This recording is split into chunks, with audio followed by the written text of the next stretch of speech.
Olá e sejam bem-vindos a mais um No Princípio Era a Bola, podcast da Tribuna Expresso. Eu sou a Lídia Peralta Gomes, ao meu lado, como sempre, os MVPs da análise futebolística, Tomás da Cunha. Olá, Tomás. Olá, Lídia. Olá a todos. E Rui Malheiro. Olá, Rui. Tudo bem? Viva Lídia, cumprimentos a todos.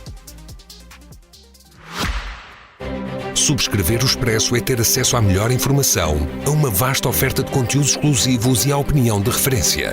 Subscrever o Expresso é tornar-se membro do nosso clube, poder ser voz ativa de uma comunidade informada e beneficiar de vantagens exclusivas. Subscreva o Expresso em expresso.pt/digital. Expresso. Liberdade para pensar. Esta semana voltamos à nossa programação habitual, com o regresso da Primeira Liga e talvez a confirmação que o campeonato será a 2, depois do Futebol Clube do Porto perder novamente com o Estoril, a terceira derrota desta temporada. E antes de irmos a Sporting e Benfica, que jogaram primeiro e que são os protagonistas da semana que aí vem, eu ia propor-vos que começássemos precisamente por aí, pelo jogo da Amoreira, onde o Futebol Clube do Porto sofreu a 5ª derrota neste campeonato, que é um recorde negativo para a era Sérgio Conceição no Futebol Clube do Porto, e com muitos problemas em criar, depois também em se controlar emocionalmente quando surgiram as contrariedades. Rui, começo hoje por ti. Para lá das imagens pouco saudáveis que vimos no Estoril e que pouco têm a ver com futebol, esta derrota, na tua opinião, achas que marca definitivamente o adeus do Futebol Clube do Porto a qualquer hipótese de sonhar com o título? Sim, eu diria que não só pelo título, Lídia, mas mesmo pelo segundo lugar, as contas ficam complicadíssimas em relação ao Futebol Clube do Porto. Não deixa de ser curioso que é no Estoril, no jogo da Taça de Portugal, que o Futebol Clube do Porto vence por 4-0, que há um redimensionamento, se quiseres, da temporada do Futebol Clube do Porto, ou seja, em termos de qualidade de jogo, a equipa do Futebol Clube do Porto dá o salto qualitativo, curiosamente, nesse jogo da Amoreira. E acontece aqui, neste jogo do passado fim de semana, dir-te-ia o golpe fatal, se quiseres, na tentativa do Futebol Clube do Porto a saltar a Liga dos Campeões. Eu creio que o título já de si era muito difícil, agora creio que os 2 primeiros lugares, independentemente de haver um Sporting Benfica na próxima semana, para o campeonato, obviamente, creio que fica tudo muito complicado. Deixar uma nota que eu creio que tu tocaste no ponto essencial. O Futebol Clube do Porto foi melhor que o Estoril na primeira parte, mas mesmo assim sentiu muitas dificuldades em ligar a criação com a finalização. Não é por acaso que o Futebol Clube do Porto termina a partida apenas com 2 remates enquadrados à baliza de Marcelo Carné. No entanto, deixa-me destacar-te este aspecto porque me parece importante. A primeira parte, o Futebol Clube do Porto é superior à equipa do Estoril. É certo que o Estoril tem a primeira oportunidade de golo, mas a verdade é que a equipa do Futebol Clube do Porto conseguiu impor-se. E conseguiu impor-se através de quê? De 3 aspectos fundamentais que quer o Tomás, quer eu, temos vindo a falar desde esse célebre jogo diante do Estoril, ou seja, que é o acrescento que o Otávio dá à última linha do Futebol Clube do Porto, permitindo à equipa jogar mais alto, e esse aspecto foi determinante porque o Otávio, na primeira parte, foi fundamental no controle da profundidade, através da sua velocidade, através da forma, até, se quiseres, a limpeza que dava em termos de construção, depois assim que recuperava a bola. A presença do Nico Gonzalez no meio-campo também na primeira parte foi importante para a equipa do Futebol Clube do Porto e, sobretudo, algo que nós temos tocado aqui muitas vezes, que é a presença do Francisco Conceição a partir do corredor direito, mas buscando muito o espaço interior. E isso permite o quê? Permite que o Futebol Clube do Porto crie muitas vezes situações de superioridade com as combinações que efetua com o PP e com o João Mário. Tudo isto acabou por redundar, se quiseres, em 3 grandes oportunidades do Futebol Clube do Porto na primeira parte, sendo que uma delas até é repartida, é uma dupla oportunidade. Depois, a segunda parte, eu creio que fica marcada claramente pelo destempero emocional da equipa do Futebol Clube do Porto. Começo pelo lance que acaba por ser determinante isto do meu ponto de vista, que é o lance do choque entre o Francisco Conceição e o Mangalá. Eu vou-te ser o mais honesto possível, a ti, ao Tomás e a todos que nos ouvem. Eu, quando vi o lance em movimento normal, pareceu-me claramente grande penalidade. Revisto o lance, creio que não é grande penalidade, à semelhança da maior parte dos analistas de arbitragem, com exceção do analista do costume. Depois, esse lance acaba por ser determinante para o resto do jogo do Futebol Clube do Porto. O Futebol Clube do Porto nunca mais se reencontra e depois há aquele erro garrafal. Eu tenho que repartir o erro entre o Otávio, que faz um disparate colossal, ou seja, aquela bola em balão para o Diogo Costa e para o próprio Diogo Costa. Isto porquê? Eu acredito, se fosse treinador de Futebol Clube do Porto, eu pretenderia que o Diogo Costa procurasse sair a jogar. Ou seja, eu conheço o Diogo Costa, sei o potencial que ele tem com os pés e acredito que ele era capaz de dominar aquela bola e sair a jogar de forma limpa. Agora, aquilo que aconteceu é que naquele momento, e sobretudo tendo em conta aquilo que Sérgio Conceição perfilha, o Diogo Costa tinha que mandar um balão para fora. E creio que aí falha redondamente, porque também tem excesso de confiança na forma como pretende dominar a bola e sair de forma limpa. Mas porventura o Otávio não teria metido a bola daquela forma se não soubesse também dessa qualidade de Diogo Costa. Concordo inteiramente contigo, Tomás. Concordo inteiramente contigo. Eu creio que houve um excesso de confiança do Diogo Costa na abordagem ao lance e, sobretudo, há um erro técnico do Diogo Costa. Agora, se me perguntam, era isso que eu pretenderia do meu guarda-redes? Sem dúvida alguma. Eu conheço o Diogo Costa, sei o potencial que tem no jogo com pés e pretenderia que ele saísse de forma limpa e arriscasse. Não acreditaria que ele tivesse um erro técnico tão grande.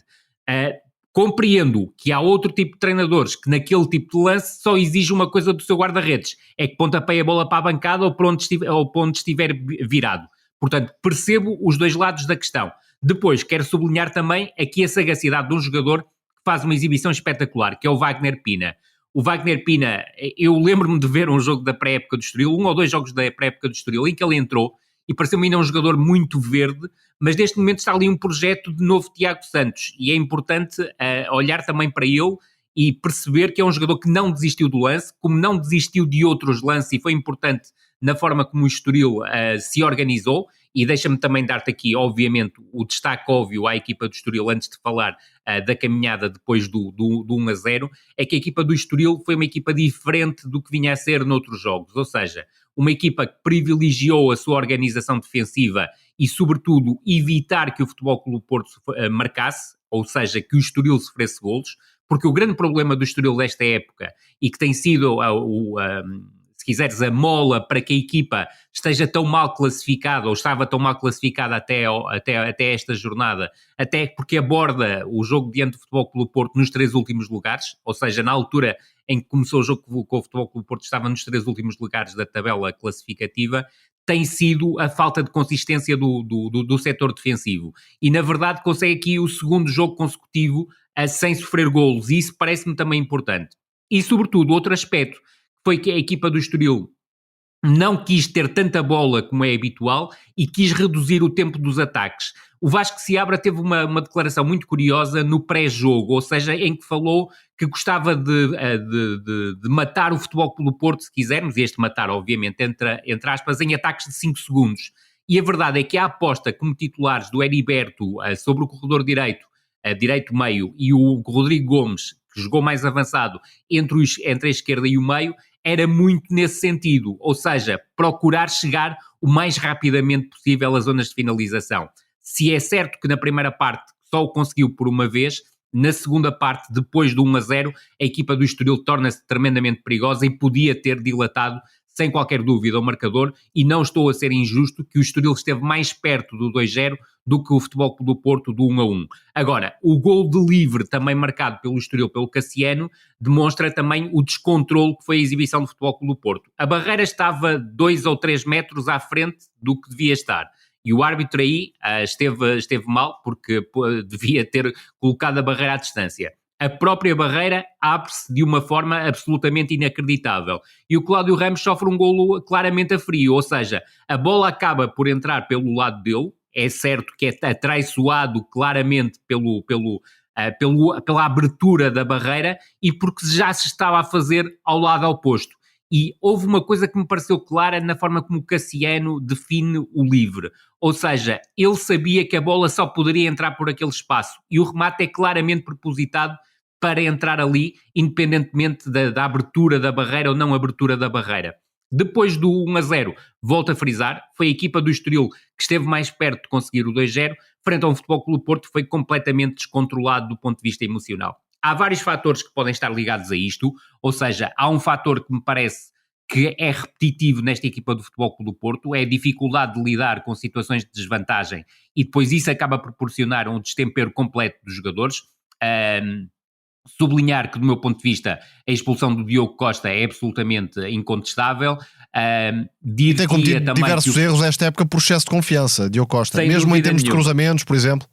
Verdade, Tomás. E neste momento o Diogo Costa atravessa, se calhar, a sua pior fase como guarda-redes do Futebol Clube do Porto. Não sei se concordas comigo, mas sem dúvida. Creio que esta época não está a representar um passo à frente, pelo contrário. Não. E sobretudo notas um aspecto que não deixa de ser curioso, é que o Diogo esta temporada não registra qualquer tipo de evolução no seu jogo.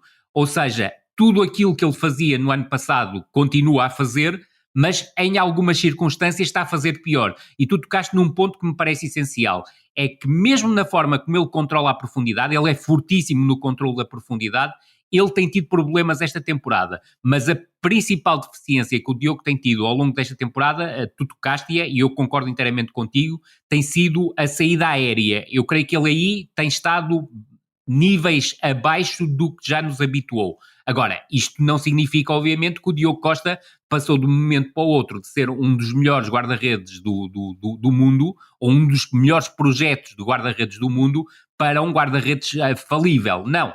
Atravessa uma má fase como todos os guarda-redes atravessam. Agora, tenho que dizer que o Francisco Conceição foi muito bem expulso, já devia ter sido expulso anteriormente e ficou por marcar, ou ficou por assinalar um cartão vermelho ao Otávio, que já tinha tido uma entrada destemperada anteriormente, que passou completamente ao lado da transmissão televisiva, mas depois a forma como entra sobre o adversário, o Fabrício, é um destempero total. E a equipa do Futebol Clube do Porto pagou e caro esse destempero total, porque na verdade a única forma que conseguiu chegar com algum perigo à baliza do Estoril, ou ia chegar à baliza do Estoril, foi quando o Estoril retirou o Vinícius Janoncelo e colocou o Morne Ndiaye, porque Morne Ndiaye acaba por fazer um passo totalmente assassino, se quisermos, e perdoem-me também, já falei em morte, já falei em assassino, tudo isto entre aspas, para o Bernardo Vital, que acaba por custar a expulsão do defesa do Estoril, porque o Dani Namazo, e bem, antecipou o lance, e o Bernardo aí só tinha uma hipótese, que era derrubar o adversário. Sobre o Francisco Conceição, claro que a expulsão é justa e até poderia ter sido expulso mais cedo naquele momento em que se vira para o árbitro, mas a relação entre ter um temperamento descontrolado e então não vai ser um grande jogador, não faz qualquer tipo de sentido. Nenhum. Quantos jogadores no futebol europeu, mundial, com digamos, pouca ponderação em certos momentos, não têm grandes carreiras? Isso não faz qualquer tipo de sentido, sendo certo que o jogador de facto tem excessos por vezes, até em termos de simulação, por exemplo, mas isso são coisas que poderá ou não melhorar, reduzir, mas não tem qualquer tipo de relação com o jogador que vai ser nos próximos anos e está a ter uma temporada de afirmação notável. E se quiseres, Tomás, em comparação, e provavelmente vais concordar comigo, com o irmão, com o Rodrigo Conceição, que também tem muitas atitudes destemperadas, não vai ser nunca um jogador nem que se aproxime do nível do irmão. Sim, e quando os jogadores, digamos, bad boys, não tiveram carreiras topo, portanto essa relação não se justifica. Ser bad boy faz parte do futebol, isso não... Se fossem todos iguais, não teria a mesma graça, e claro que não estamos a defender a atitude do Francisco Conceição. Nós aqui temos que reprovar, principalmente, eu nem vou falar da situação da chapada no Wagner Pina, porque isso tem a ver com o calor do jogo. Eu percebo que adeptos do Sporting e do Benfica que me estejam a ouvir agora e que esteja a falar do calor do jogo, se calhar vão achar que eu estou a tentar passar pano no Francisco Conceição. Não estou a passar minimamente. A expulsão é claramente justa. Mas eu percebo que no calor da luta, naquela coisa frenética de procurar chegar a 1-1, a própria atitude competitiva do Futebol Clube do Porto, que é diferente da atitude competitiva do Sporting e do Benfica, leva a que aconteça situações dessas. Agora, aquilo que não pode acontecer, mas que não vai impedir o Francisco Conceição de ser um grande jogador, é a forma como maltrata o árbitro. Isso é completamente absurdo. E visível, muito visível. Sem dúvida, demasiado visível. Não se esforça em disfarçar de todo. Todos os jogadores de futebol sabem que são filmados por várias câmaras e só se a realização da transmissão não quiser mostrar é que não mostra, sobretudo um jogador a falar daquela forma em que se percebeu totalmente aquilo que ele disse. O motivo de maior preocupação é mesmo esse descontrole que o Porto revelou após o tal lance de grande penalidade. E eu até acho que seria motivo de grande penalidade por causa do braço de Mangalá, aceitando obviamente que haja divergência na opinião, mas Acho que a decisão inicial do árbitro deveria prevalecer sem a intervenção do VAR, mas é a minha opinião apenas. Claro, de qualquer forma, não se justifica tudo o que aconteceu ao Porto depois desse momento. Jogadores completamente desconcentrados. O caso de Diogo Costa, que também poderá explicar-se por uma quebra momentânea em termos de foco na partida. Jogadores agarrados à individualidade para tentar resolver problemas. Enfim, muito histerismo que acabou por tirar discernimento. Até, se quiseres, Tomás. Não Sim, sei se concordas comigo. O Porto perdeu todo o discernimento depois desse momento. E o Estoril, claro, que marcou imediatamente na sequência da expulsão, mas a partir daí teve relativo controle das operações, sem que o Porto, com meia hora de jogo, mais coisa menos coisa, pudesse causar grande incómodo junto da baliza estorilista, e de facto é isso que fica para pensamento. Entendo que também houve um certo excesso, porque está aqui o ponto final praticamente na temporada do Porto a nível de campeonato. A equipa sabia, o treinador sabia que isso iria acontecer, mas antes desse momento de grande penalidade, antes do gol do Estoril, a exibição do Porto já não estava a ser propriamente positiva. Não estava a conseguir criar espaços por dentro, sobretudo na meia-direita para as acelerações de PP, pouca capacidade de finalizar, Galeno muito abaixo do que tinha mostrado noutras partidas, e quem aproveitou para ser eficaz no plano estratégico traçado foi o Estoril, particularmente no corredor esquerdo, através das subidas de Tiago Araújo e da velocidade de Rodrigo Gomes também, nos tais ataques rápidos, contra-ataques de que o Rui estava a falar. E de facto é de destacar não só a adaptação de Rodrigo Gomes a várias posições, quer a ala, quer a extremo, e a velocidade que oferece em campo aberto, é um jogador temível, mas também o crescimento de Tiago Araújo na forma como se projeta no corredor esquerdo e define melhor, porque antes era um jogador com algumas incapacidades técnicas, agora dentro do papel específico de ala, de batida na bola, que cruza muito bem, que lança o ataque, vai dando esse salto, e não sendo propriamente um jogador muito fino, é verdade, não sendo um jogador muito fino, adapta-se muito bem a este papel de ala esquerdo, chegando deste trás, é muito potente na forma como faz o lado esquerdo, e o Estoril metendo-se em vantagem. Deixa-me só dar aqui uma nota, porque acho que é uma nota importante, e tu sabes também perfeitamente, tal como eu. O Tiago Araújo regressa à titularidade diante do Futebol Clube do Porto. Ele tinha perdido nos últimos 3 jogos, provavelmente 3, 4 jogos, o lugar de lateral ala esquerdo que estava a ser feito pelo Rodrigo Gomes. Exatamente, Rodrigo Gomes, que jogou um pouco mais à frente, e na dinâmica deste corredor esquerdo ainda se junta Mateus Fernandes, que pega na bola para construir nesta zona, tem capacidade no passe, consegue progredir, e além disso está a ser capaz de se afirmar no meio campo a 2 a nível de pressão, ocupação de espaços e desarme. E isto é fantástico para o Sporting numa perspectiva de integração futura no plantel de Amorim ou de outro, logo se verá. Completamente de acordo. Creio que o Mateus Fernandes dá um salto qualitativo esta temporada tremendo. Era um jogador sobre o qual eu tinha muitas expectativas, e as expectativas confirmaram-se em absoluto na equipa do Estoril. Concordo contigo, a dinâmica do corredor esquerdo do Estoril foi muito bem pensada, foi claramente pensada também para apanhar a equipa do Futebol Clube do Porto em contrapé e sobretudo para atacar o lado direito do Futebol Clube do Porto e poder expor algumas dificuldades que o Pep tem em velocidade e que o Otávio não tem, e creio que isso também foi pensado por parte do Vasco Seabra, mas sobretudo, tal como tu dizias, muito importante o papel do Mateus Fernandes, mas também queria aqui destacar, e creio que estarás de acordo comigo, o papel do Vinícius Janoncelo, ou seja, a equipa desde que perdeu o Jordan Olsgrove tinha perdido ali uma bússola na zona central do meio. É um jogador cerebral. E eu creio que recuperou esse cérebro com o Vinícius Janoncelo. E a própria saída do Vinícius Janoncelo, que ocorre, não me consigo recordar agora, mas tenho aqui anotado, mas terá ocorrido a 5, 6 minutos do final da partida, desorienta a equipa do Estoril, porque o Mord Ndiaye tem características completamente diferentes. E depois do desaire do Futebol Clube do Porto com o Estoril, o terceiro esta época, relembrando, curiosamente na primeira volta do campeonato também foi um golo de livre direto que acabou por derrotar o Futebol Clube do Porto no Dragão. Vamos passar para o Benfica e para o Sporting, que jogaram na sexta-feira santa, e foi uma semana santa para o líder e para o vice-líder, pelo menos em termos de resultados, começando pelo Benfica, que venceu o Chaves num jogo algo caricato, mais pelos os três penaltis que o Benfica falhou, algo muito pouco visto no futebol, antes de João Neves fazer um 0 de cabeça que valeria a vitória dos encarnados. Tomás, vitória do Benfica tirada a ferros, e mais uma exibição um pouco fulgurante da equipa de Roger Schmidt. Ofensivamente, na linha do que temos visto. Um jogo muito lateralizado, que vive das combinações extremo-lateral e da individualidade, sobretudo de Di Maria. Cruzamentos, variações, remates, muita insistência.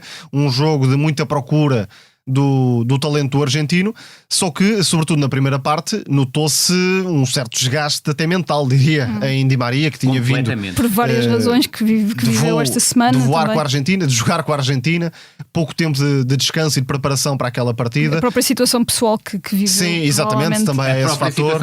É verdade. Exatamente, Lídia. Portanto, vários pontos de estabilização, digamos, de Di Maria, que ainda assim fez a assistência e na bola parada meteu várias bolas com muita qualidade a sair do pé esquerdo, mas não foi um Benfica muito criativo. É curioso que ele foi mais perigoso a marcar um canto direto que uma grande penalidade. É verdade, porque essa grande penalidade, à semelhança das outras, acabou por ser muito denunciada. As três foram completamente denunciadas. Sim, o Sousa, tendo mérito, claro que tem esse mérito, indiscutível, mas acabou por só precisar, e eu só entre aspas, de acertar o lado para defender o penalti. Certíssimo. O Chaves teve duas posturas. Primeiro, entrou a querer jogar de forma apoiada, uma estratégia de muito risco, tendo em conta as características dos jogadores mais recuados. Aliás, o Hugo Sousa meteu uns 3 ou 4 pontapés de baliza diretamente para fora. Portanto, disparatado. É um guarda-redes completamente incapaz de jogar sob pressão. Que foi uma coisa exatamente, terrível. Logo no início. Há uma perda de bola também de Dário Essu, que é um jogador que tem dificuldades sob pressão, embora tenha feito um excelente jogo em termos de ajudas na cobertura defensiva, a roubar muitas bolas. Portanto, concordas comigo? Sim, é um jogador que tem os pontos fortes muito vincados e as lacunas também muito vincadas, embora seja, claro, uma peça importante no jogo do Desportivo de Chaves. Mas depois desses erros iniciais na construção, a equipa flaviense deixou de arriscar, passou a jogar diretamente na frente, embora não tenha conseguido ameaçar minimamente a grande área de Trubin. 3 passos consecutivos eram mentira.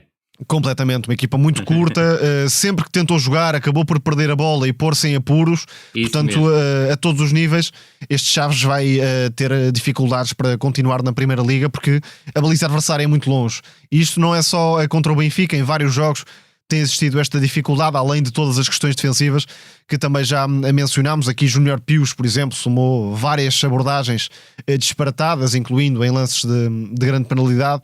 Sendo que se há ponto positivo a destacar na exibição do Benfica é o controle do meio campo, e até podemos destacar também a exibição dos centrais, particularmente Tomás Araújo, como sempre, muito sereno, com excelente timing de antecipação, mas focar-me sobretudo no jogo dos médios, Florentino e João Neves, que lideraram a pressão do Benfica, recuperaram muitas bolas, não deram grandes oportunidades ao adversário para pensar na zona central, e por isso o Benfica conseguiu sempre defender para a frente e poucas vezes teve de defender a profundidade, e isso é uma diferença em relação a outros momentos. Ainda assim, parece-me que esta dupla, garantindo todo esse controlo, volta a ficar curta em termos de construção. São jogadores que arriscam pouco, que dão pouco à equipa em termos de ligação no corredor central, que jogam muito para o corredor lateral, e aqui estou também a juntar João Neves, que depois marca o golo e é obviamente decisivo nesta partida, mas continuo a destacar mais João Neves por aquilo que faz defensivamente. É um jogador com qualidade a resistir à pressão, a progredir, mas falta aqui um salto a nível de passe. É esse o ponto de distância, vá lá, no jogo de João Neves, para ser ainda melhor e mais importante nesta equipa do Benfica. Concordo. Ou seja, para passar a ser um médio que ajuda a ganhar jogos diretamente. E não estou a falar obviamente do golo, mas da construção, da forma como aproxima a equipa da baliza adversária. Ele consegue uma coisa, Tomás, não sei se concordas comigo, aliás, concordas, porque nós falamos sobre isso até no primeiro jogo da temporada. Ele tem uma coisa que é o suplemento de alma que ajuda a empurrar as bancadas. É verdade, é um líder. E gols decisivos, não é? Os gols que são decisivos. E essa liderança passa claramente pela mais-valia que tem do ponto de vista defensivo, e sobretudo num aspecto que, não sendo tão brilhante no passe como pode ser, porque eu vi-o jogar quando era miúdo, e aquilo que mais destacava era a serenidade que ele tinha no passe, a qualidade que tinha no passe, na visão de jogo, é a forma como já consegue empurrar a equipa para a frente em momentos em que a equipa está apertada. E isso aconteceu muito no jogo, até porque não havia o António Silva, porque o António Silva também tem sido um elemento importante deste ponto de vista, que é um ponto de vista muito mental, psicológico da equipa do Benfica. Muito mais até do que técnico, porque em termos de modelo de jogo, as deficiências do modelo de jogo do Benfica estão todas lá, e não haja nenhuma ilusão, não vai haver nenhuma melhoria significativa até ao final da temporada. O Benfica vai ser isto que tem sido até agora. Mas reforçando a tua ideia, porque me parece importante, acho que há um aspecto que também é importante tirar deste jogo, e que estavas a tocar aí muito bem. O Tomás Araújo, neste momento, já é o terceiro central da hierarquia do Benfica. E esta promoção parece-me justa. E aquilo que também me parece... Até é olhar mais para cima. Exatamente, já pode olhar mais para cima. Em termos de estabilidade e de afirmação na defesa do Benfica, nesta altura não deve nada em rendimento a Otamendi, por exemplo. Minimamente, completamente de acordo. Portanto, a sucessão nesse sentido pode estar garantida. Não sabemos o que é que o Benfica vai fazer nesse dossiê, mas não é um problema propriamente a pensar na próxima época. Bem pelo contrário. Horas depois, muito pouco tempo depois do Benfica, o Sporting jogou na Amadora, frente ao Estrela, venceu também pela margem mínima, com Ruben Amorim a fazer alguma gestão do plantel, também tendo em vista a semana que segue. Rui, tivemos um Trincão que ressuscitou muito antes da Páscoa. Podemos dizer quase que Trincão ressuscitou no Natal, e um Estrela que, apesar de criar perigo, é sempre uma equipa muito incómoda, não é? Sim, é uma equipa muito incómoda, mas aos 17 minutos morreu do ponto de vista ofensivo, ou seja, tem aquela oportunidade que o Israel, mais uma vez, por ser forte entre postes, acaba por conseguir negar o golo, mas depois, obviamente, o Israel enterrou, mais uma vez, numa saída aérea. E esse aspecto pode-se vir a ser determinante no resto da temporada do E, por Sporting, exemplo, o Benfica, se estiver atento, e vamos imaginar que esteve atento, certíssimo, pode, com cruzamentos, carregar a zona da pequena área, quer em bola parada, quer em cruzamentos de jogo corrido. Que seria algo, e que será algo que o Futebol Clube do Porto fará quando houver um Futebol Clube do Porto Sporting, sendo, se for o Israel na baliza. Sendo o Benfica, é sempre mais duvidoso se haverá alguma perspectiva estratégica de aproveitar esse tipo de situação. Aliás, como se viu diante dos Chaves, o Benfica não estava minimamente preparado para defrontar a equipa dos Chaves da forma como surgiu no terreno. Ou seja, para o Benfica, e perdoem-me regressar aqui, era totalmente indiferente, não devendo ser, se o Chaves se apresentava numa linha de 4 ou com uma linha de 3 defesas centrais. O Benfica só joga a pensar nele próprio, e desta vez, mais uma vez, e tal como o Tomás disse, o ataque posicional do Benfica foi quase roçou o soporífero, e a verdade é que todas as oportunidades de perigo, ou as grandes situações de perigo do Benfica, até ao golo inaugural, surgiram de lances de bola parada, principalmente os laterais, já que as grandes penalidades foram falhadas. E queria só deixar aqui um aspecto que também me parece importante, já que falamos da arbitragem do jogo diante do Futebol Clube do Porto, do Futebol Estoril diante do Futebol Clube do Porto. Eu quero aqui dizer que fui completamente iludido pelo Di Maria. É certo que o Júnior Pius tem entradas absolutamente imprudentes, é um defesa que não veio acrescentar nada à equipa do Desportivo de Chaves, nem do ponto de vista defensivo, nem do ponto de vista ofensivo. Tem uma entrada imprudente sobre o Di Maria, mas o Di Maria aproveitou-se claramente da situação e sacou uma grande penalidade que não devia ter sido, do meu ponto de vista, assinalada. E era só para fechar aqui o assunto. Regressemos ao jogo do Sporting. Aquilo que me pareceu, sobretudo, do jogo do Sporting, é que o Sporting, neste momento, ao contrário, quer do Futebol Clube do Porto, quer do Benfica, é uma equipa com uma força mental tremenda. Para além de ter, obviamente, aquilo que já dizemos aqui praticamente desde o início da época. É claramente a equipa mais completa nos 4 momentos do jogo. Isto não significa que não seja uma equipa que possa vir a sofrer derrotas, que possa perder o jogo diante do Benfica para a Taça de Portugal, que possa até perder o jogo do Benfica para o campeonato. Agora, uma coisa é certa, é que o Sporting tem um modelo de jogo perfeitamente cimentado, tem jogadores que são adaptáveis a diferentes funções e, curiosamente, até diante do Estrela da Amadora, na primeira parte, a equipa do Sporting, do ponto de vista defensivo, teve alguns problemas. Ou seja, o Mateus Reis teve dificuldades para travar o Léo Jabá. Nós já aqui falamos mais do que uma vez do Léo Jabá, e o Léo Jabá é claramente um jogador talhado para outro tipo de patamar competitivo, diria para um Braga ou para um clube desse patamar. O próprio Morita, com limitações físicas que também me pareceram evidentes, teve muita dificuldade nas situações em que o Aloísio e o Leonardo Cordeiro caíam na pressão, e isso foi muito difícil para a equipa do Sporting, e o próprio Santos Justo teve momentos de desconcentração em que perdeu duelos. Mas a verdade é que, do ponto de vista ofensivo, a equipa do Estrela da Amadora foi perigosa principalmente nos primeiros 20 minutos.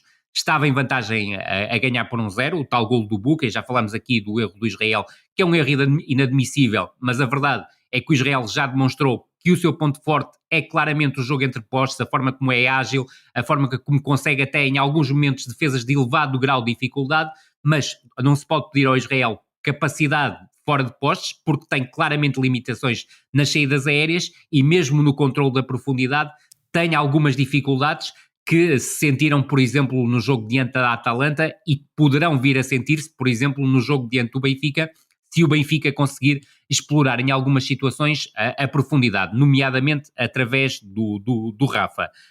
Depois, dizer, sobretudo, que o Sporting é a tal equipa que é mais completa nos 4 momentos do jogo e que depois consegue chegar com uma variabilidade ofensiva que o Benfica não tem e que o Futebol Clube do Porto, em alguns momentos, a partir de janeiro, teve, mas não com a ferocidade que a equipa do Sporting tem. E não deixa de ser curioso um aspecto, e Tomás, não sei se concordas comigo e estás completamente livre para discordar de mim, que é a equipa do Sporting em alguns momentos chega a pedir mais alguma coisa daquilo que vem do corredor esquerdo. Ou seja, o Nuno Santos, por muito que corra e corra, faz o vai e vem, defesa-ataque, defesa de uma forma absurda, muitas vezes em termos de tomada de decisão, não está exatamente ao nível do resto da equipa e daquilo que já vês no corredor central e daquilo que já vês no corredor direito. Houve inúmeros jogos desta temporada em que o Sporting criou toda a vantagem tática para o ala esquerdo chegar desde trás, podendo assistir ou finalizar. E repito, a ideia da vantagem tática, ou seja, o jogador em situação privilegiada e depois, ou por erro de decisão ou por erro técnico, não consegue produzir diretamente. Estou a lembrar-me de caras do jogo do Sporting de Braga para a Taça Liga que o Sporting acaba por perder. E aí houve 4 lances em que Nuno Santos poderia ter definido de melhor forma. Claro que é um jogador importante na manobra do Sporting, até em termos competitivos, mas até diria que neste momento, onde transmite mais fiabilidade é como lançador, é um jogador que desde trás consegue servir as marcações de ruptura na meia esquerda, muitas vezes de Gyökeres, do que propriamente pela fiabilidade no último terço. Claro que tem números, porque há muita insistência, ou seja, chega muitas vezes em posição de vantagem e claro que quando assim é normal que o jogador corresponda, ou pelo menos dê alguma coisa. Muitas vezes aqui temos falado de um aspecto que é o desperdício que o Sporting mostra em situações de paridade e superioridade numérica, que passam também muito, e algumas vezes, pelo próprio Nuno Santos, mas não só por ele, porque se o Sporting aproveitasse todas as situações de superioridade e paridade numérica com que chega ao último terço, os números ofensivos do Sporting ainda eram mais avassaladores. Agora, indo diretamente à pergunta da Lídia, salientar que há 2 jogadores que se destacam claramente neste jogo e que ajudam de forma absolutamente determinante o Sporting a conseguir a reviravolta e, sobretudo, o controle das operações que teve na segunda parte. O primeiro é Francisco Trincão, que teve participação direta nos 2 golos e que atravessa um momento de forma... E é muito melhor à direita, não há qualquer dúvida sobre isso. Sem dúvida, nem há comparação, mas nós já dizemos isso, Tomás, desde o... É a diferença entre ser um jogador criativo, com influência no último passe e na definição de ataque à baliza, ou de ser um jogador mais vertical, mas que depois tem dificuldades em produzir perigo. Completamente de acordo. O Trincão neste momento mostra aquilo que fez o Barcelona investir o dinheiro que investiu nele. Ou seja, é um jogador com qualidade de passe, é um jogador que sabe atacar o espaço e recolher a bola no espaço, muitas vezes com um primeiro toque de excelência. É um jogador que desequilibra com uma grande facilidade no 1 contra 1 em espaços curtos. Aliás, diante do Estrela da Amadora comprovou com uma facilidade tremenda. E depois é um jogador que tem capacidade para assistir e, sobretudo, tem ainda capacidade para ser mais decisivo em termos de finalização. Ele podia ter feito o 3-1 diante do Estrela da Amadora e falhou porque já chegou desgastado na zona de finalização. E já agora, Rui, parece-me que Trincão é um claro exemplo da influência do estado emocional. Isto é, quando está muito bem, está muito bem, e quando está muito mal, está mesmo muito mal. Não há aqui meio termo para Trincão, e creio que esse é o desafio para o jogador, encontrar alguma estabilidade para lidar com os momentos em que não é tão decisivo, mas ainda assim oferecendo alguma coisa à equipa. É que por vezes Trincão tenta a jogada individual, isto quando está mal, mas não lhe sai nada e acaba por ser prejudicial para a equipa. Agora, o Trincão, a jogar assim, eu acho que é o 26º jogador da Seleção Nacional no Europeu. Vamos ver. Apesar de nunca ter tido a oportunidade ainda e que iria acontecer neste duplo particular, mas eu acho que o Trincão a este nível tem fortes hipóteses de ser o 26º jogador, ou seja, ocupar, se quisermos, a vaga que o Pedro Neto, infelizmente, não poderá ocupar. E o outro jogador é Daniel Bragança. A dupla do Sporting, formada pelo Morita e pelo Yulman, já o disse aqui mais do que uma vez, é a melhor dupla de médio centro do Campeonato Nacional. Não tenho grandes dúvidas em relação a isso. Creio que houve uma aproximação, se quisermos, quando o Alan Varela e o Nico Gonzalez começaram a jogar juntos, mas o Morita e o Yulman têm um trajeto que vem desde o início da temporada. Os dois jogadores são melhores hoje do que eram no início da época. E isso é importante, sobretudo, quando compararmos com o rendimento quer de médios, avançados ou até defesas do Benfica, em que notas que poucos jogadores são melhores do que eram no início da temporada. Isso mostra uma diferença, é que a qualidade do treino de um treinador é uma e a qualidade do outro treinador que está do outro lado da barricada é outra. Independentemente se o Roger Schmidt amanhã ganhar ao Ruben Amorim e os adeptos passarem a pensar que o Roger Schmidt passa a ser o melhor do mundo, que é habitual quando a cultura é resultadista, ou quando alguém se quer lembrar que o Sporting ficou em quarto lugar na temporada passada, em que quer-se fazer crer com isso que o Ruben Amorim não é tão bom treinador como é. A verdade é que o Ruben Amorim construiu uma equipa de forma muito bem conseguida. Não tem, em alguns aspectos, soluções como tem principalmente o Benfica, mas também o Futebol Clube do Porto, mas a equipa até se dá ao luxo de fazer rotação entre os defesas centrais, repartindo tempo do jogo, o que mostra, sem dúvida nenhuma, boa capacidade de escolha, bom conhecimento dos jogadores, boa forma também de evoluir os jogadores dentro daquilo que é o modelo de jogo, e isso parece-me ser o mais importante na equipa do Sporting. E Ruben Amorim evoluiu mais esta época do que nas outras todas, a meu ver. Sem dúvida treinador, nenhuma, independentemente do desfecho deste campeonato e desta temporada. Sobre Daniel Bragança, primeiro, creio que não se deu o devido tempo de recuperação, e a recuperação de um jogador não é voltar a pisar o terreno, é voltar a sentir-se importante, a ganhar confiança, depois, a ter regularidade física, porque Daniel Bragança falhou muito tempo devido à grave lesão que o afetou. Depois, parece-me que há trabalho específico para que o jogador se torne mais abrangente em termos de ocupação de espaços, capacidade de choque, recuperação de bola, e tem deixado várias exibições de melhoria, de crescimento nesse sentido. É que não foi apenas um jogador... como recuperador tem evoluído de uma forma tremenda. Exatamente. Dá muito mais garantias neste momento a Ruben Amorim de permanência no meio-campo a 2, de atuação no meio-campo a 2. E ainda há outro fator, e é isto que me leva a achar que Daniel Bragança será titular no jogo da Luz, com Morita a ser titular no jogo do campeonato. É que Ruben Amorim falou do pé esquerdo de Daniel Bragança, e creio que a ideia para o jogo da Luz será ter mais ou menos o mesmo pensamento que o Sporting mostrou na Amadora, isto é, mais que construção pelo lado direito para depois terminar a jogada pelo lado esquerdo, e utilizando Daniel Bragança como apoio de pé esquerdo para rodar o lado. E é isto que pode ajudar Daniel Bragança a ser titular e a fazer essa gestão com Morita na partida da Taça de Portugal, e depois Morita seria o titular no jogo para o campeonato. É que, e pondo aqui o retrato, Jenny Catamo, Trincão por dentro, Daniel Bragança na meia esquerda, e depois Mateus Reis, penso que poderá ser por aí, logo veremos, ou Nuno Santos, mas Mateus Reis normalmente é a preferência de Ruben Amorim, ainda mais com uma vantagem no marcador, mas Mateus Reis também tem a capacidade de saltar desde trás e aparecer mais à frente. Exatamente. O papel de Bragança pode ser importante para atacar as costas de Di Maria, que muitas vezes não compõe a linha média do Benfica, e aí pode-se abrir um espaço para Daniel Bragança. Concordo inteiramente contigo. Acho que é a leitura perfeita daquilo que irá acontecer amanhã e, sobretudo, do ponto de vista do Sporting, ou seja, daquilo que o Sporting irá preparar para o jogo diante do Benfica. E com isto já estamos a entrar em mais um momento deste episódio, que é exatamente falarmos um bocadinho desta semana, que tem 2 derbys, na terça-feira, segunda mão nas meias finais da Taça, e no fim de semana o jogo para o campeonato, e um jogo que será seguramente muito importante para as contas do título. Tomás, em campo já falámos aqui, o Sporting parece estar mais confiante, a equipa mais forte, mais organizada, mas a verdade é que a história dos jogos com o Benfica esta época mostra-nos um Sporting que tem às vezes tremido nestes jogos, não é? Sim, eu acho que à partida para os 2 derbys o desafio para cada uma das equipas é claro. Para o Benfica, a nível tático e de iniciativa ofensiva, porque o Benfica tem de ganhar os 2 jogos, ou idealmente tem de ganhar os 2 jogos ao Sporting, tem de mostrar argumentos ofensivos, ou seja, Schmidt no pensamento terá de preparar a equipa para atacar um Sporting que, por exemplo, no jogo da Taça pode jogar um bocadinho mais na expectativa e depois explorar as investidas de Gyökeres. Do lado do Sporting é mais fácil de adivinhar as intenções de Ruben Amorim, creio eu, com Jenny Katam mais profundo, Trincão na meia direita a tentar receber nas costas dos médios, depois com algumas possibilidades, aquela que já destacámos, ou seja, um Sporting a rodar o lado para atacar o corredor mais fraco do Benfica, ou então, por exemplo, um cruzamento de Jenny Katam para o segundo posto, onde aparece Paulinho. É uma jogada que temos visto bastantes vezes nas últimas partidas, com a ausência de Pedro Gonçalves. Veremos a tal aposta em Morita ou em Bragança para o jogo da Luz.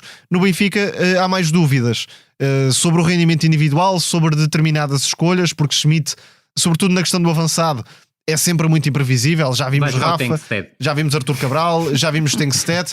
Eu diria que para as necessidades do Benfica, Artur Cabral seria a melhor escolha, mas não sei se é o que Roger Schmidt vai fazer. Di Maria, creio que no papel ganharia com mais liberdade de movimentos, não estando tão preso ao corredor direito, mas no fundo tentando replicar aquilo que foi feito na partida de Alvalade na segunda parte.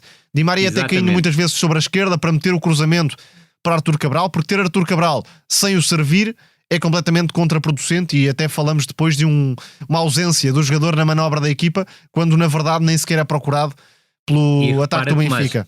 Podemos falar nisso sobre o jogo dos Chaves, ou seja, não houve uma bola decente para o Artur Cabral. Exatamente, e aí é muito mais complicado que o jogador possa marcar a diferença. Depois, creio que vai haver muita responsabilidade, novamente, em cima dos ombros de Florentino e de João Neves, que certamente vão proporcionar um grande duelo com os médios do Sporting, sejam lá quais forem, mas depois tem de dar a tal injeção de criatividade que normalmente não existe, porque o Benfica pode encontrar, lá está um Sporting a defender mais junto à própria área, convidar a um jogo de cruzamentos. Coates já está disponível, e isso pode dar também esse argumento a Ruben Amorim para a defesa da grande área. Veremos como é que se comporta Franco Israel no tal jogo de bolas aéreas que obriga o guarda-redes a tomar decisões na saída dos postos, porque não tem sido fiável a tentativa de cantos nesse capítulo de Di Maria. Exatamente. É? E depois isso ainda há para o Benfica o desafio da transição, que é normalmente bem explorada pelo Sporting, quer em velocidade, quer também na forma como não se dá a pressão do adversário. E isso pode ser mais uma vez uma contrariedade. O Sporting alarga o campo e o Benfica, se não tiver a pressão bem definida, como tem acontecido diversas vezes, pode sofrer, e aquela primeira meia hora de jogo é capaz de ditar muito do que teremos depois. Rui, o Tomás falou dessa vantagem que o Sporting tem, que é poder gerir melhor como abordar os jogos, mas também é verdade que o Sporting tem sentido alguma dificuldade quando baixa muitas linhas, não é? Também pode ser um perigo. E eu acho que esse aspecto pode ser essencial, não tanto no jogo da Luz, porque acredito que o Sporting parte com a tal vantagem de 2-1 para o jogo da Luz, e o Benfica tem que partir para cima do Sporting, e eu acredito que o Sporting, para além da questão que o Tomás salientou e muito bem, de ter a jogada preparada para desequilibrar o Benfica no momento em que a equipa tiver bola, mas quando tiver que atacar de forma mais rápida, eu creio que o Sporting não vai ter problema nenhum em procurar o Gyökeres na profundidade e, tal como aconteceu no jogo do campeonato, poder até adiantar-se no marcador numa jogada desse tipo. Eu creio que o Benfica joga muito da temporada neste jogo da Taça de Portugal, porque convém pensar numa coisa: quer para Benfica, quer para Sporting, o jogo de amanhã é totalmente decisivo, ou seja, é um objetivo da temporada que vai ficar pelo caminho, e quem ficar pelo caminho vai ter mais pressão para o jogo do campeonato, independentemente do Sporting, para mim, poder jogar frente ao Benfica para o campeonato em função de dois resultados. O empate é interessante, a vitória é maravilhosa, porque se o Sporting ganhar ao Benfica, fica com o caminho para o título completamente aberto. Do lado do Benfica, ganhar para a taça é importante. Sabe-se também a pressão que os adeptos colocam sobre o Benfica em relação à falta que o Benfica tem tido em finais da Taça de Portugal, que era algo que o Benfica habituou, até por ser a equipa com mais troféus e que nos últimos 20 e tal anos tem 4 taças de Portugal, 30 anos praticamente, tem 4 taças de Portugal, e exige-se muito mais, obviamente, ao Benfica nessa competição.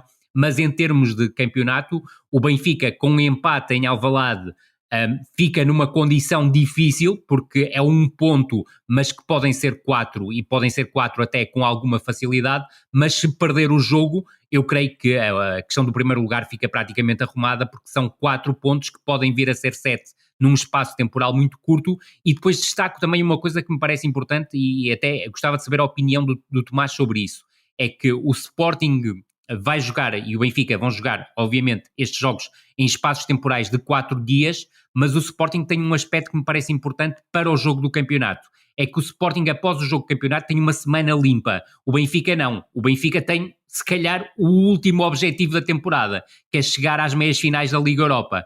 E isso também pode ter algum condicionamento, não vai ter por parte do Benfica, porque Roger Schmidt joga com tudo em todos os momentos. Mas neste momento, se quiseres, Rui, há mais margem de opções para Ruben Amorim, pelo trabalho que foi feito ao longo da temporada, do que para Roger Schmidt. Talvez João Mário, talvez ali uma mexida ou outra no avançado, mas não se imagina muito mais do que isso em termos de escolhas do 11 do Benfica. Porque neste momento, repara, o Benfica o ano passado contratou o Sheldrup e o Tankstead no mercado de inverno. Este ano contratou o Rolaiser, e o Rolaiser, por exemplo, no jogo diante do Desportivo de Chaves, poderia ter sido chamado. Tendo estado a treinar a semana toda. E até surpreende, porque é um jogador com qualidade. É que de repente parece que é um jogador que nunca fez carreira e que apareceu aqui sendo um jovem jogador. Que é um jogador podia comparar aqui com o Prestiani, que é um jogador de 18 anos. 18 anos feitos. É um júnior, está a informação. Está a informação. Mas não é o caso de Rolaiser. O Rolaiser não. O Rolaiser é um jogador que era protagonista do Campeonato Argentino e tem 23, 24 anos. Quer dizer, está mais do que preparado e tem que estar mais. Está cá há 3 meses, não é? Não é uma questão de o jogador ter chegado há 2 semanas. É exatamente isso. E por exemplo, voltando ao jogo diante do Desportivo de Chaves, o Di Maria é um jogador decisivo para o Benfica chegar ao triunfo, e partem dele as principais oportunidades do Benfica, mas aconteceu tudo em bola parada. O jogo em bola corrida do Di Maria é um jogo de alguém que não estava disponível mentalmente e fisicamente também, se calhar em alguns aspectos, para participar naquela partida. E não faz sentido para um jogador de 35, 36 anos, como é o caso do Di Maria, depois daquilo que passou em termos pessoais, viagens transcontinentais, 2 pelo menos, um jogo que tinha acontecido menos de 72 horas antes, estar preparado depois desta confusão toda para oferecer rendimento máximo, para além da questão da bola parada, em que ele é absolutamente superlativo, oferecer rendimento em bola corrida. O Di Maria, no fundo, o plantel do Benfica não alargou com o mercado de janeiro. Nada. E tomou imensas más decisões, Tomás. E sei que estavas do Estádio da Luz e provavelmente viste até melhor que eu esse tipo de situação. Até porque me parece que, do ponto de vista defensivo, em alguns momentos, até já não é uma questão nova, mas principalmente neste jogo Desportivo de Chaves, notava-se que nem sequer tinha disponibilidade para pressionar. Sim, há um lance na primeira parte em que perde a bola no meio campo e depois dá uma situação de 3-3, se não estou em erro. Exatamente. Estava a falar disso, que é a única situação que o Chaves consegue sair na primeira parte. Exatamente. Sobre o Benfica, é este conjunto de interrogações que leva a julgar o trabalho de Schmidt, e de facto o Benfica chega numa situação ótima para o futebol que jogou na temporada, porque nesta semana pode de repente tornar-se favorito, ou pelo menos ficar numa posição muito boa, não só para vencer a Taça de Portugal, mas também para tirar o Sporting do primeiro lugar e ser campeão nacional. Mas de facto, creio que, e Ruben Amorim tocou neste ponto também, o que não deixa de ser interessante, e revela a atenção ao adversário. Não sabendo o tipo de avançado que o Benfica vai pôr em campo, também cria alguns constrangimentos no planeamento estratégico do Sporting. É que, imagine-se que joga Artur Cabral, o Sporting pode dar uns passos à frente em termos de defesa. Certíssimo. Se jogar Tankstead, se calhar já dá uns metros atrás. Portanto, estas nuances estão no pensamento de Ruben Amorim. Ou o próprio Marcos Leonardo. Exatamente, são jogadores que influenciam diretamente a postura do Sporting, sabendo que os Leões quererão provocar ou aumentar a intranquilidade do Benfica naquela meia hora inicial, pelo menos, e com isto quero dizer que não estou à espera de um Sporting a defender baixo de repente e entregar a iniciativa ao Benfica. Não é nada esta a postura do Sporting. Claro que sim. E em relação à pergunta da Lídia, agora referindo-me ao jogo de Alvalade, eu creio que em Alvalade vai ser um jogo muito à semelhança daquilo que foi na Taça de Portugal, ou seja, um Sporting que claramente a tomar mais iniciativa, mesmo que o Benfica saia eliminado da Taça de Portugal. Ou seja, eu não acredito que o Benfica, se for eliminado da Taça de Portugal, entre em Alvalade de peito feito a procurar vingar o resultado e a entrar num ataque deslocado frente ao Sporting. Não acredito minimamente nisso. Agora, uma coisa que tem que acontecer em relação ao jogo da Taça de Portugal, quer para a segunda mão da Taça de Portugal amanhã, quer para o jogo do próximo sábado, é que o Benfica tem que melhorar imenso a questão da primeira pressão. A primeira pressão do Benfica é muito frágil e o Benfica tem crescido muito, e principalmente no jogo dos Chaves, aquilo que me parece que foi determinante, e também tinha sido no jogo anterior para o campeonato, antes da paragem, é que a segunda pressão do Benfica melhorou muito e melhora muito quando o Florentino e o João Neves estão juntos e também com o apoio que o Bay e o Austin dão nessa segunda pressão. Sem cortar muito o espaço para o Ruben Ribeiro. Exatamente, Tomás. E esse aspecto melhorou muito a equipa do Benfica. Agora, por exemplo, lendo a edição de hoje do Record, percebe-se que o Bernat já é a opção e pode até ser titular no jogo de amanhã. Eu creio que isso é um risco tremendo para um jogador que vem de uma paragem longuíssima, teve um problema de pubalgia, que é um dos problemas mais difíceis para um jogador de futebol, o que permitiria o adiantamento do Ostens. Isto, sem dúvida, seria o cenário perfeito para um Benfica, mas não um cenário perfeito para um Benfica em que o Bernat, eu já não me recordo bem, mas o último jogo terá sido em outubro ou novembro.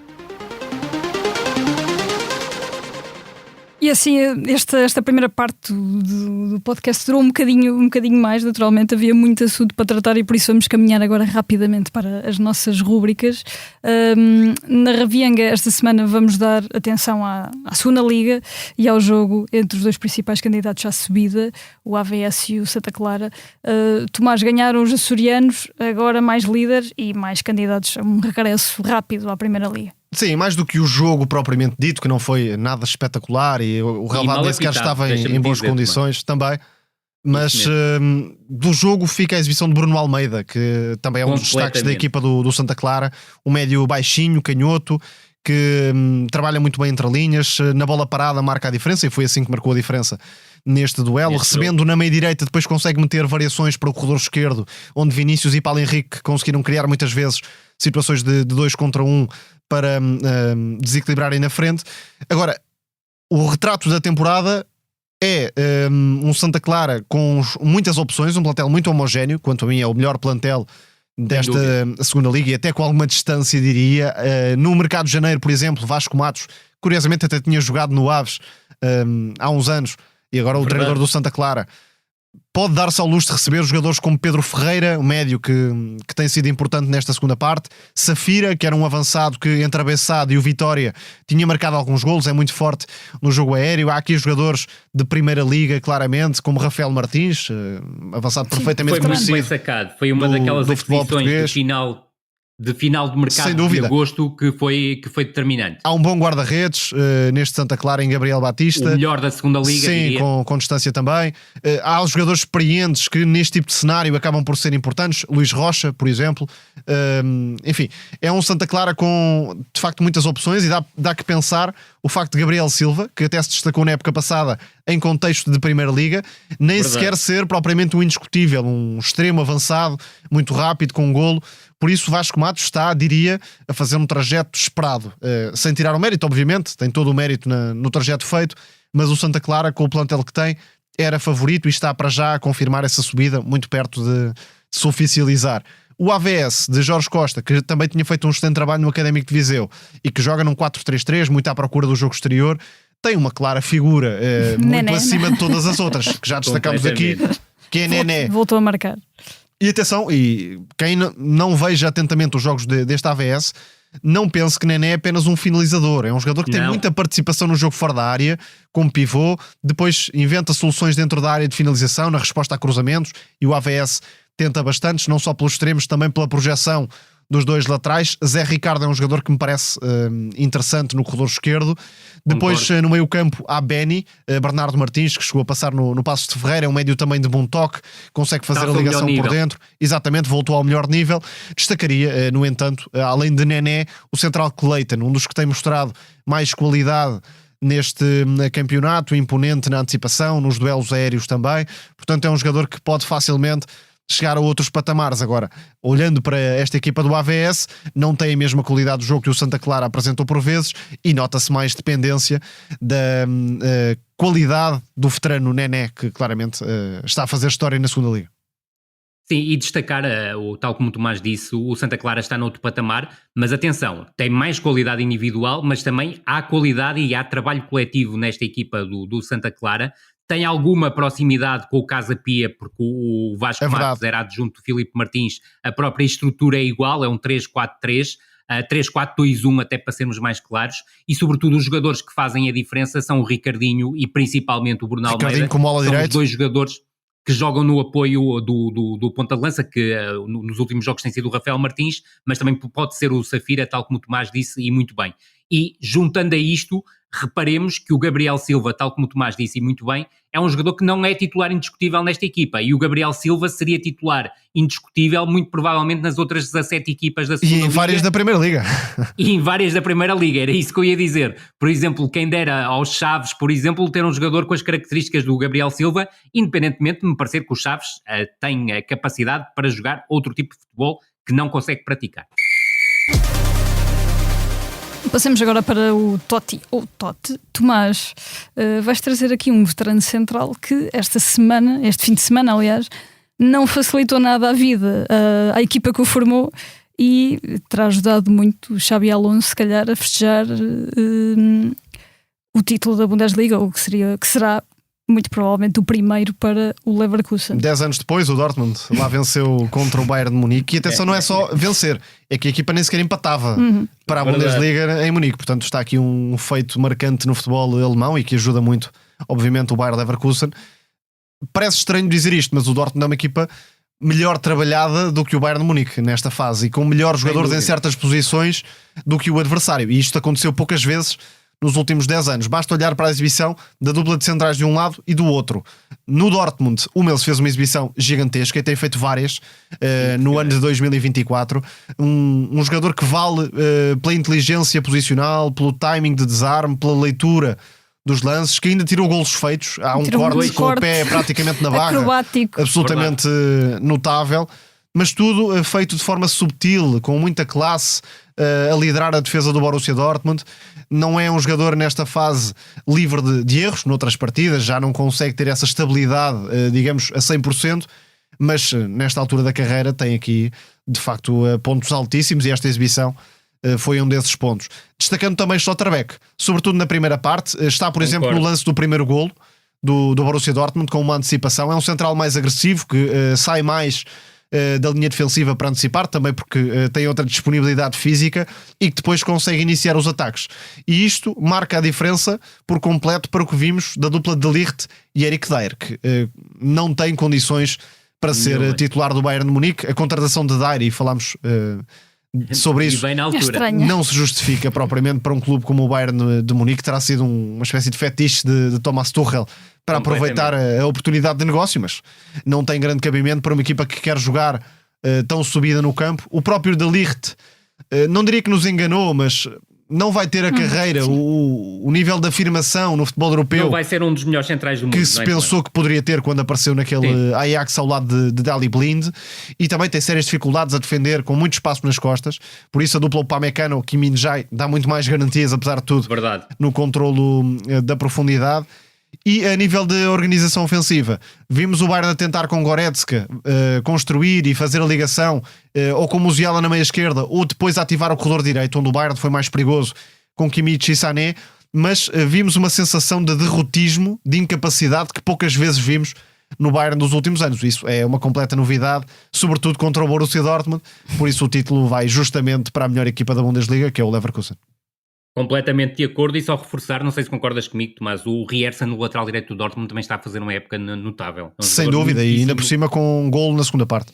Exatamente, é um jogador muito interessante. Para quem não sabe, é internacional norueguês, 26 anos, infelizmente vai falhar o Campeonato da Europa. Vamos rapidamente para o Arte Vem Depois.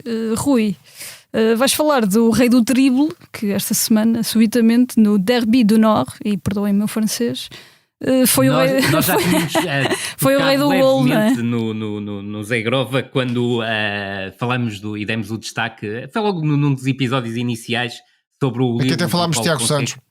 Verdade, exatamente. Está cada vez melhor já agora. Verdade, cada vez melhor e felizmente para o futebol português há muitos laterais direitos e de grande nível, mas o Tiago Santos está a começar também a correr por uma hipótese na seleção nacional. Veremos depois do pós-europeu se não acabará por ter uma oportunidade, porque pelo menos para já está na equipa e muito bem, e tardiamente, já agora, na equipa de esperanças de Portugal. Em relação ao Zé Grova, é um jogador que eu conheço desde o tempo de Basileia. Ele teve uma passagem muito discreta pela Bélgica, creio que pelo Gent. Eu às vezes confundo Genk, Gent com o Genk. Com Genk. capa. Com capa, Genk, exatamente. Eu confundo muito os dois, mas foi pelo Genk, mas foi uma passagem muito discreta pelo Genk.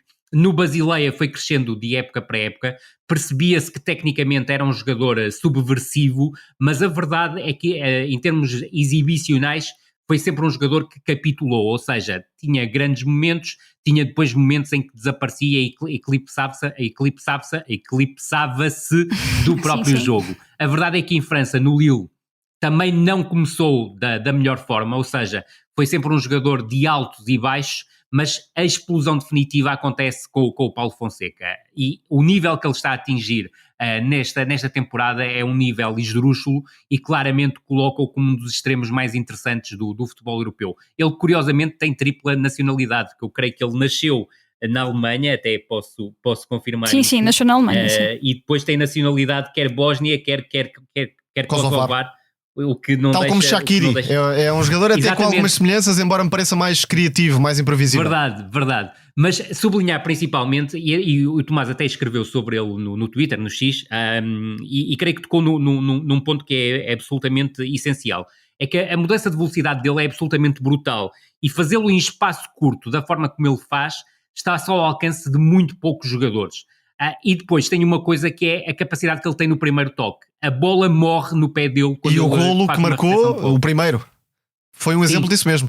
Exatamente. A bola morre e depois ele tem uma capacidade também que é notória e que tem evoluído muito, principalmente ao longo desta última temporada, é que melhorou a tomada de decisão e melhorou a definição. E com isso faz o quê? Marca mais golos e oferece mais assistências. E esse aspecto é absolutamente determinante num jogador que é um driblador nato, que é um jogador com uma criatividade e uma imprevisibilidade absolutamente fora do normal. Acho muito difícil que continue no Lille na próxima Premier League temporada. espera por ele, claramente. A Premier League espera por ele, aliás, se fosse diretor desportivo ou do Liverpool ou do Newcastle, agarrava já, porque tem tudo para marcar a diferença na Premier League. E estou digo convictamente isto. Completamente contigo. No Teatro dos Sonhos, esta semana vamos à Inglaterra, embora não a Old Trafford, onde há muito que as decisões não passam, para falar de uma jornada muito importante para as definições da Premier League e da luta pelo título. Tomás, houve um City-Arsenal, onde na verdade quem ganhou foi o Liverpool, porque aproveitou no Etihad para passar para a frente da tabela e formar ainda mais esta luta a 3, que será provavelmente até a final. Foi o jogo do respeitinho, se quisermos, autenticamente. Aliás, tal como tinha sido na primeira volta, aí o Arsenal conseguiu marcar um golo meio aos trambolhões, já perto do final da partida, mas este jogo não mudou muito o cenário. A única ideia que favorece o Arsenal e que permeia de facto essa evolução é que na época passada, em contexto de Premier League, houve uma clara diferença, houve uma clara superioridade do Manchester City nas duas partidas contra um Arsenal que tinha uma postura diferente, queria pressionar, jogava a todo o campo, mas depois dava muitos espaços para o City criar no meio-campo ofensivo e para explorar a vantagem com o Erling Haaland. Isso não aconteceu nesta partida. O Arsenal teve 28% de posse de bola, acabou com 28% de posse de bola, portanto fugiu, se quisermos, aos princípios que marcam o trabalho de Mikel Arteta, e obrigou o City a criar contra um bloco muito baixo, com os extremos a dar apoio, muitas vezes para ser quase uma linha de 5 e de 6 no trabalho defensivo, e depois com os centrais a secarem completamente Erling Haaland. E se alguém espera que seja o norueguês a decidir jogos, não vai decidi-los por conta própria. Ou a equipa lhe dá essas condições para marcar a diferença, ou então não vai acontecer. Para piorar o cenário, Guardiola entrou com 4 centrais, sendo que Guardiola estava a ser o lateral projetado no corredor esquerdo, e se quer jogar daquela forma, um bocadinho mais de gênio, de rasgo, pode ser vantajoso para Guardiola decidir este tipo de jogos. E depois o papel dos criativos não foi tão diferenciador como noutros momentos. Kevin De Bruyne fez dos piores jogos tecnicamente que me recordo de ver no belga, muitos cruzamentos falhados, muitos passos sentados. O Phil Foden não esteve, diria que mais por culpa tática do que propriamente por culpa própria, passou um bocadinho ao lado do jogo. E o melhor de todos até acabou por ser Bernardo Silva, mas Bernardo Silva não é muitas vezes um jogador capaz de ganhar o jogo diretamente, e por isso acabou por ser um City incapaz de criar. O City praticamente não incomodou a baliza do Arsenal, e isto é um bocadinho dramático remate, para Guardiola. Tem um remate enquadrado. Porque não é caso isolado. Isso deve de facto aumentar a preocupação do Pep Guardiola. Se olharmos para o histórico contra as principais equipas da Premier League, é trágico, não é digno de um campeão e de uma equipa que tem dominado a Premier League. De facto, no Arsenal há essa evolução, uma equipa muito mais sólida em termos de comportamentos defensivos, com uma injeção de competitividade a partir de Declan Rice no meio campo. Claro que Saliba faz toda a diferença, quer contra o Liverpool, quer contra exatamente o contrário do De Ligt. Completamente. Quer contra o Arsenal, quer contra o Liverpool, aliás, quer contra o City, dominou a partida, e neste tipo de jogos transcende-se. Agora, enquanto estes dois treinadores vão revelando aqui algum medo do descontrolo, algum receio de arriscar, Klopp faz exatamente o oposto. E por isso tem a vantagem não só pontual, mas diria também de calendário. Porque o Arsenal tem jogos muito complicados e o City tem a Champions, por exemplo. Vamos lá ver como é que esta Premier League acaba, mas o City, em termos de candidatura, está pior do que nunca esteve nas últimas épocas. Eu acho que está no terceiro lugar. Não sei se concordas comigo, Tomás, se é excessivo dizer isso. Também concordo. Tu acompanhas mais a Premier League do que eu por motivos de trabalho, mas há um aspecto também que eu queria realçar sobre o jogo, concordando inteiramente contigo e dando-te mais uma vez os parabéns pelos excelentes comentários com que nos presenteaste ontem, que é a questão do Haaland que tocaste ao longo do jogo. O Haaland não está a conseguir fazer a diferença dentro da área. E tem uma bola escandalosa ali na segunda parte. Exatamente, e cada vez se nota as limitações que tem quando tem que jogar fora da área. E ainda há a questão talvez emocional. Não vamos exagerar como Roy Keane, não é? Sim, não vamos exagerar como Roy Keane. Também não é preciso exagerar. Que acabou com a carreira do pai de Haaland, como sabemos. Mas ia falar até da questão quase emocional do Liverpool com Klopp, não é? De os jogadores parecerem estar a bolha de cada equipa, numa vontade de dar a despedida certa. É que o City está num estado de pouca convicção, diria. Mesmo a postura de Guardiola transmite mais dúvidas do que certezas. Há pouco impacto nas alterações de Guardiola. Isto é quase transversal às partidas. Guardiola, por vezes, tem mais sucesso mudando a estrutura com os jogadores que tem dentro de campo do que com as alterações que faz em termos de mudança de peças. Exatamente. Concordo. Isto é muitas vezes o que vemos na equipa de Guardiola. Estou a falar, obviamente, do Manchester City. Já o Liverpool vai ganhando opções, e o que está a jogar McAllister nesta altura é absolutamente fantástico. Uma super exibição feita contra o Brighton. Ele e o Endo foram dois nesta altura. Exatamente, isso era mesmo. O que eu ia dizer. Nesta altura, é claro que foram caros, mas tendo em conta o panorama, foram duas pechinchas que estão a dar muito ao Liverpool. E assim como a viagem ao Etihad, que fechamos mais um episódio de No Princípio Era a Bola, antes de uma semana com 2 derbys dos quais falámos aqui. A sonoplastia foi de Tomás Delfim. Muito obrigado por nos acompanharem desse lado e até para a semana. Até a próxima semana. Um abraço.